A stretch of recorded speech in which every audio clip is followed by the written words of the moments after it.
Yeah, so today was day 4. Some people saying day 5 of training camp, but there wasn't any camp yesterday, okay? So they had the break and everything. And so just back to give you guys a recap of all the interviews, stuff that we found out. And this was actually on the off day, this photo that got posted of Paige was from the day before, okay? But she's like, can't believe this is my life. So we got that. As always, the stuff that I'm talking about, the interviews, all comes from here. Check out Dallas Hoops Journal on Twitter. Make sure you follow Grant the Reporter, doing some great stuff. But we start going on to some photos for the other day. Okay, this is a photo we had of Paige, period. Another one, this was Paige guarding AZ. They said release the clip. Exactly, because I want to see what happened on this possession, but we had that. This was another one that we had of AZ, period. Okay, bringing the knee pads back. And the shoes, the Luka Doncic 4s. Those are the shoes, if you were wondering, but another one. This is one we had of AZ. This moment with Paige and AZ, Cheyenne Sellers there, Maddie Segrist. This is another one of AZ shooting the ball, period. Okay, I think this is from Pass the Ball on Twitter, so shout out to them. They're posting a lot of great clips to go follow. This, I think, was a 3 that she was flexing on the practice player, period. Like I said, a Celly. And then I think this was a mid-range that she had. Like, Paige was getting to work today.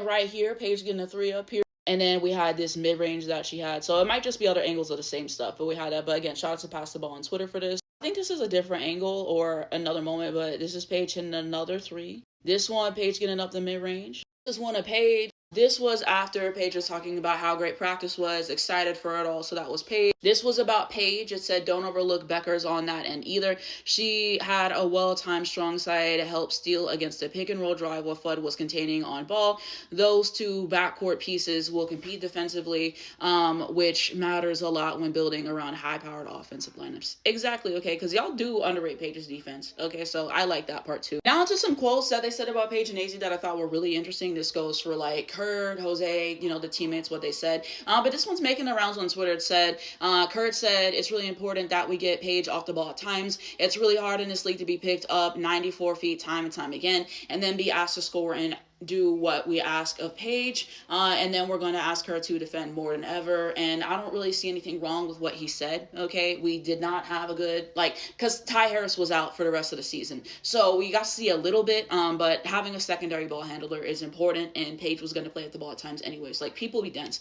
So I don't really see what the problem with this was.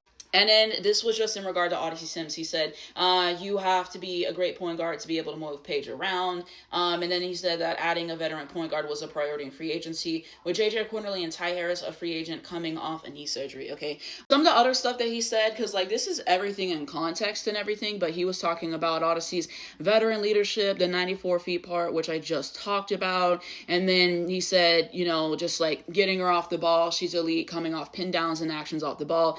You have to have a great point guard to be able to move her around with free agency. That was important. He was basically saying that he was glad that we got Odyssey to come back home and everything.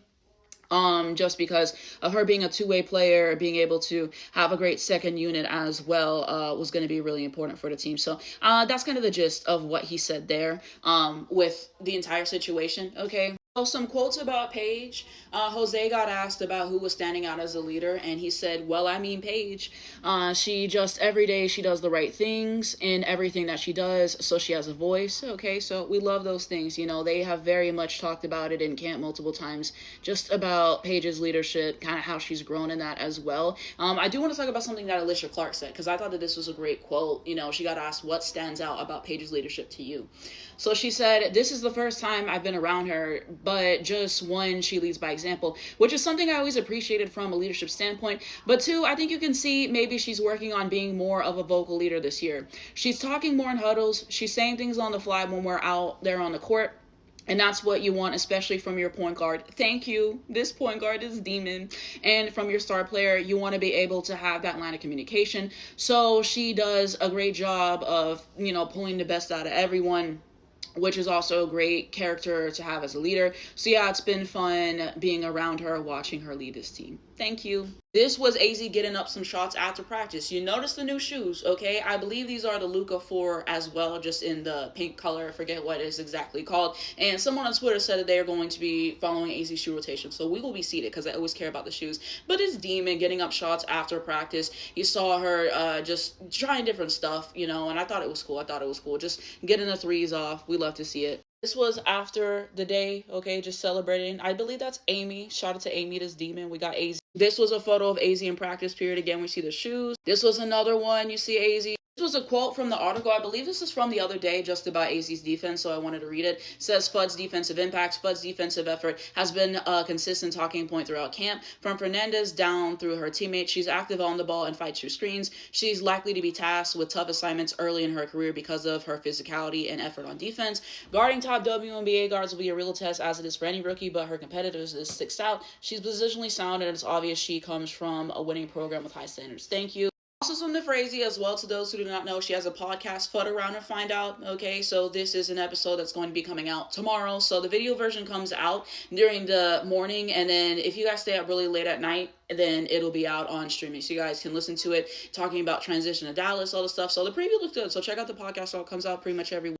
Dallas Wings posted this, Kurt's reaction to drafting AZ. He can't believe this is his life. This is going to be my reaction to AZ whenever she hits her first 3 for Dallas. Thank you. In terms of free agency, Kurt kind of talked about some post players and everything, and basically kind of just said with free agency, just made everything even more crystal clear. You know, everything always pointed back to AZ. Like, those are things that we knew, so that's something that Kurt said about AZ. And then Jose said something that I really liked as well about AZ that I wanted to share. I'm just trying to scroll through my notes. But he kind of got asked about, like, the 3-point shooting. You know, is it hard to get to the playoffs without having that, basically? So he did talk about that, which I'll mention. But about AZ, he said, because they asked him, like, you're hoping AZ's one of those people. Okay, so he said, oh, without a doubt. I mean, that's the reason why we drafted her. He said he's expecting big things from her, and she's been great 4 days in. Coachable, does the right things. Invests in her body, takes care of her body. She's in here early. She's really embraced the playbook. I'm looking forward to coaching her as well.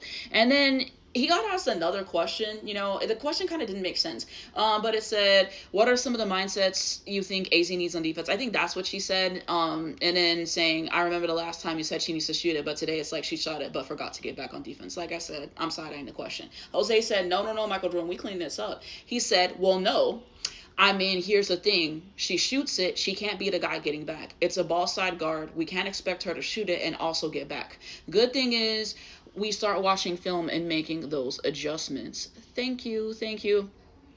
Something that Alysha Clark said about AZ that I really liked. Asked her, what are you learning about AZ on and off the court? And how is she getting more comfortable as a professional? So she said, on the court is just watching her high IQ. Like, everyone knows that she's an amazing shooter, but I think something that's underrated is her off-ball movement. Thank you, this demon. You know, she's a fantastic cutter. She knows how to read the game, and so just watching her get comfortable in that space too. And then off the court, learning that she's a foodie, you know. So we have just started to kind of like already making plans. Like, okay, you're doing this, I want to come, let's go find these types of restaurants. And I told her when we travel on the road, I have a list of restaurants in every city that I like to go to, and she's like, okay, bring me along. So having a fellow foodie on the team is definitely exciting. So those are some of the things that stood out to me that, you know, they were saying about Paige and AZ. I saw this on Twitter. It said, thoughts from today's practice. This is someone who went, a reporter who went. It said, Paige's intensity is at another level right now. PB and Odyssey seem to be the vocal leaders. Azaya looks very comfortable and can basically get to the rim anytime she pleases. I'm a little nervous for JJ keeping her roster spot. Coming off a knee injury, team is very deep at guard. I personally want Amy to make the team. AZ's defense and shooting is top tier. Once she finds her comfort zone, it will be something amazing to watch. Thank you. This was him talking a little bit about roster construction. So he said, you think of a potential projected lineup of Paige, Arike, AZ, Jess, and Atlanta. You're talking about a second unit now of Odyssey, Azaya, Maddie Siegrist, Alwalk, and Lee. That's a pretty good 10, and we haven't even mentioned Alysha. So yeah, that's kind of what he was thinking there. There's really some people who thought that AZ was going to come off the bench. Why would you draft somebody #1 overall so they can come off the bench? Like, we know what AZ's talent is. We know, like, bro, they like, y'all have to be serious, okay? Because, like, anybody who's been paying attention was not surprised at this. Like, y'all gotta watch media availability. Like, no shade. Like, some people just be reading stuff. Like, we gotta watch media availability. We do, because they do interviews all the time, and I'm interested. And that's why I make these videos, so I can facilitate the information to y'all. But yeah. Okay, so now into the section when I talk about all the media availability that we got. So I want to start off with Kurt first because we haven't heard from him, you know? And so for a lot of these, I write it down word for word verbatim, which is why it takes me so long to get these videos together and present them to you guys. I try to use more voice dictation today. So yeah, let's kind of get started about it. So to those who do not know, we had 5 players overseas currently right now. So he said the update is that Dulcie will be arriving on Saturday. Just Shepard and Verona are competing for an Italian championship, and so they just won a game, so I think they're on to like game 3 or something, and so they're gonna get on a plane on Monday. You know, that's what I read. So Enrique is going to be expected back on Monday evening. So that is the update with Enrique. Here's some other stuff that you see. He kind of talked about that a little bit, saying we need a little bit of grace early on because we are not going to have as much time as other teams have had with their players, especially with, teams that have been returning to the same core. So that's when Enrique's. And then this was everything that I just said. Okay. So yeah, Awak is awaiting an immigration appointment in Finland with no set timeline. Lan is going to come back on Saturday. It says she's dealing with some immigration stuff of her own as well. But that's some updates on the players that we have overseas right now. I kind of got asked about how do you handle this with, the players playing overseas, like what are the logistical things you have to deal with. And he basically just said that his assistant GMs are tremendous and working with agents, working with the players to kind of coordinate everything as well, and that the league has great immigration lawyers to help them kind of sort out all those things that are also connected to the NBA. So just like a lot of work, but it's very collaborative. So like that was it just there. And then he said, obviously, Jose is really trying to implement with his new staff a new system. And we have a lot of, I think he's like primary pieces that aren't here. When you have like Alana Smith, Alwa, Jessica Shepard, Enrique, he's like 4 out of the top 8 players are not going to be here. So he's doing a lot of coaching, just asking for some patience. Like the team is going to look different in July than it does in May. So he was just kind of asking for patience with the team and everything, saying that there's smarter people than him dealing with this. The GMs have been through a lot. It's a short timeline with what they had to deal with the CBA, but they all got it done. They all got it done. So that was kind of it. And then he got asked, like, how are you helping these players prepare because they're not physically there, basically. So he's like, we have a great coaching staff, basically. So practice happens, and then after that, they get in contact with the players, and they're teaching them the terminology that was added and all that stuff. And he said the coaching staff gets to work because now they're got to coach people that aren't here. So it's an ongoing process, but it's being received by the players and stuff. So they're getting them up to speed. Then I got asked about his impressions of training camp. He just said, there's a lot of excitement, a lot of competition, getting everything ready with Jose's system. I think he mentioned Paige's leadership, AC, Odyssey, things like that. So he's just excited about what's happening, the competition among players. So, that was a gist of what he said. And then he was saying, with the 5 players that are not here, like, what do they contribute when they do come back? And so this, he was basically just talking about, like, when we got ready for free agency, we were very much looking at post players. Like, that was very important for us to add. And some people were going to be court and everything, so that kind of took some people off our board. I went to sleep late at night with like a certain list of people, like a very small list of people, and he was like, look, if we can get Lan or we can get Jessica Shepard, that would be great. If we could get both, it was a home run, and that's exactly what he did. So yeah, it was just a lot for him to try to get everything right, wanting to have elite post players. So yeah, that was the gist of what he said there. He got asked, like, are y'all trying to go to the playoffs this year? Is it too early? And he was like, we just, like, baby steps, you got to win each game at a time and everything. But he's like, I've been in this league for a long time. The best team doesn't always win the championship. It's a team that's the healthiest, that's playing their best at the right time. So, like, we want to do that. Obviously, it's a goal to go to the playoffs. So that was the gist. And then he kind of got asked about so many nationally televised games, and we're going to have 36 nationally televised games if you didn't see it. And so he said, yeah, I just know it's really exciting for our franchise. And he said, we were the 2nd highest drawing team on the road last year. I think that's a reflection of what the national decisions on broadcasting is, basically, and that we're a team people want to come in person and support. And said, I don't think it's a surprise. Because a lot of people are getting victory laps in on Twitter. Oh, Dallas Wings only won 10 games last year. Why do y'all have 36 nationally broadcasted games? We're gonna win more games this year, y'all. Like, y'all act like AZ not a needle mover. We added AZ to the team. We added Lan. We added Jessica Shepard. We got rid of people like MHA. That was a long time coming, and just like other players. And we're gonna keep cutting down on people. With the roster things and with training camp things as well. We did make some cuts, which I do have to talk about as well. But yeah, like, we're going to be better. We're going to be better. And Paige had us in games we had no business being in this past year. Whenever we lost to Minnesota by only 4 points, and then she was out for the next game and we lost by 16, a lot of the games that we lost were very close. This is an entertaining team. Like, people being surprised that people want to watch a generational backcourt and Paige and AZ play basketball together again. And, like, it's going to be a great team. So people being surprised that we got so many games, like they knew what this was. They knew what this was. Kathy did what she needs to do with that. But I liked his response with that. And then the next part was the part I already talked about, with him talking about Odyssey's veteran leadership, her being a two-way player, just thankful to have her back on the team, and saying that, you know, she can help defensively, but offensively, the second unit's going to be great. And then the other lineup, he's excited about how the roster is kind of shaping up. So that was all of Kurt's media. You know, glad we got to hear from him, kind of how he's thinking, and, you know, some updates on the overseas player. But that was Kurt media. Next up, to talk about this really quick, sorry for any background noise, we had 2 roster cuts. So we cut Cheyenne Sellers and we cut Grace Sullivan. So things I'm not surprised by. As training camp goes on, we're going to make more cuts. You know, you have the preseason games, you kind of see who plays well together, who doesn't, and how they can kind of fit into our team. So you'll see more cuts and everything, but those are 2 cuts that we have made to the roster. And let me get out the frame, but this is the roster as of now, and then red designates all the cuts that were made and stuff. So we do see those things. So I did want to state that as well. On to Jose media. So he got asked, like, you had 2 cuts already, just walk us through the process. Even though they're not in this team, how can they be contributors to other teams? So he said, and here's the thing, both Grace and Cheyenne wish them the best with their professional careers.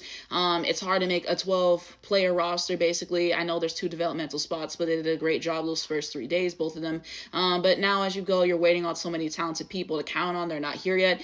So as this roster will continue to develop, there will be more. That's just the nature now that we're at day 4. And then he mentioned this as well, but there was some distractions today with practice because there was an event going on where they're practicing at UTA. He said biggest thing, there was a lot of distractions today with an event here. I thought coming in and dealing with the distractions and different things that they couldn't control, they did a great job. You know, now you can see the offensive flow and the ball moving and roles really being understood on what we want to get out of things and like half-court things of that nature. He got asked, what are you looking for out of this roster? So he said, what I liked about the roster is the versatility. I mean, different guys being able to play so many positions. We got some big pieces that we're going to count on that aren't here yet, so we're doing our best to. I think he said that they have them implemented on, like, Safari, like, you know, like the internet, paper, and video. So when they get here, it'll be a much easier transition. Again, now there's a huge understanding on what we want to do in transition, how we want to play in the half court, where we want to get shots from, the things that we're running. Most importantly, who we want taking those shots. That's the biggest thing. So again, setting a hierarchy, praying for days like this, because Chris, not all lives matter offense, we weren't hungry, but he's really stressed a lot shot selection and who's going to be taking the shots in what moments, and just really trying to organize the offense. So I did like that answer by him. And then somebody asked, like you mentioned, distractions today and what kind of culture he's trying to bring in the locker room to just keep everyone focused. This is really distracting, the background noise. But he said, I said the main thing, and there's going to be events that happen, but it's just about how you respond to it, basically. And he said that he likes that they're starting to lead individually and collectively. It's going to help a lot. Who's standing out as leader? He said Paige, you know, her doing the right things all the time, so she has a voice. And he said, now you also got veterans like Maddie, AC, you know, Odyssey that have been here and can bring those other guys along. And then he got asked, like, I don't see Alana in 5-on-5. Is there any injury? He's like, nope, no injury.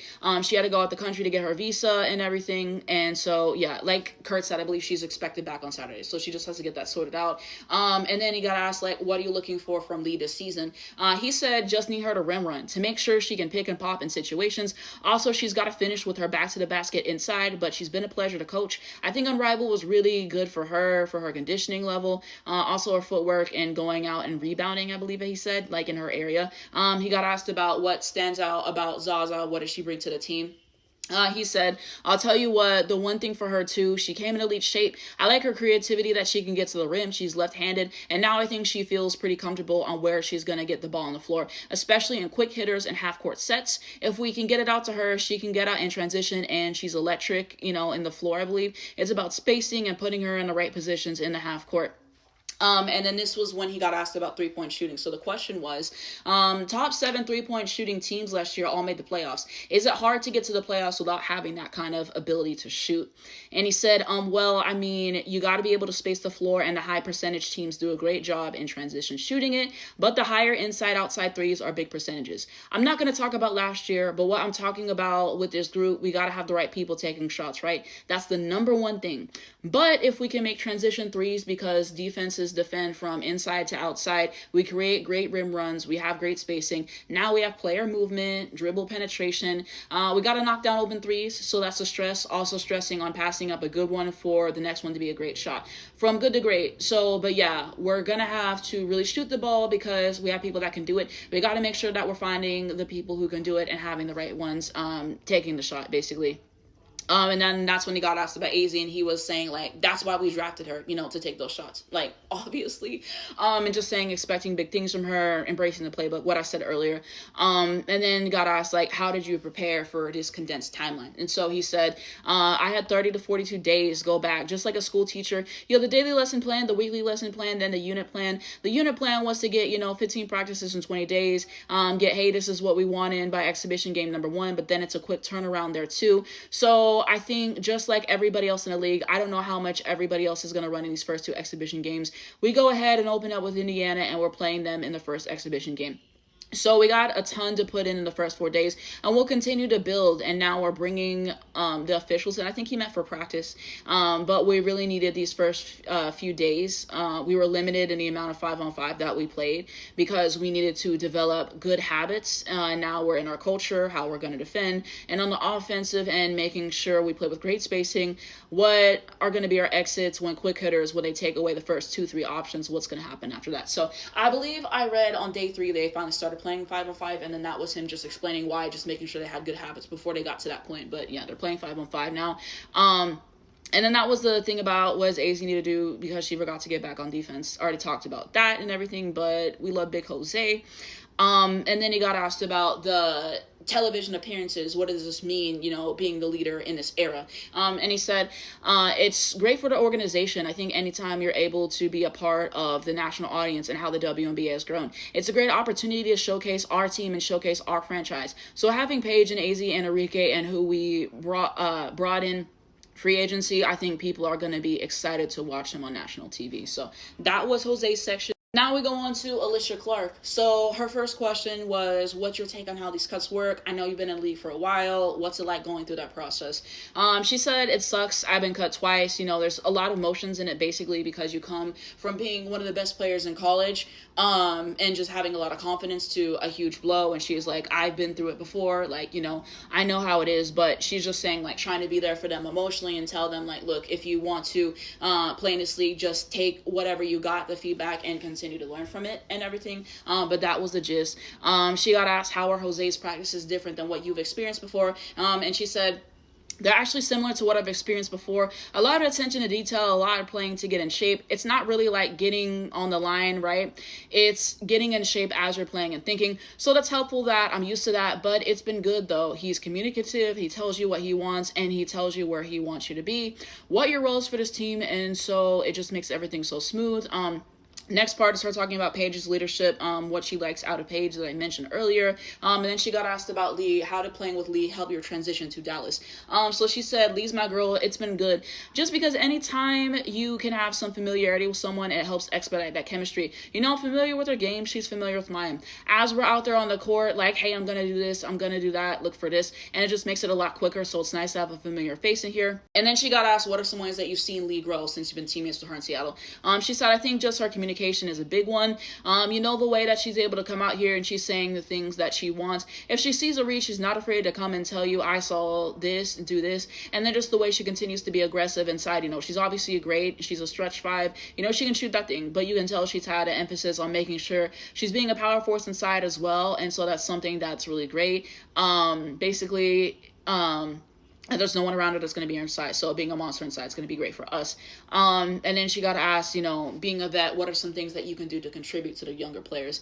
She said, I think just the consistency piece and what's expected every day, especially coming into training camp, everyone's energy and nerves are high and just kind of like, hey, today, this is what they're looking for. After an off day, this is what the coaches typically look for, making sure there's no drop off. So they are bringing us together, making sure we need to raise our level. We need to have more intensity here and just, whatever little tidbits we can see, like whether it's a tip and trick, something from the sideline, I believe, just everything that we've learned along the way, finding moments to be able to insert that.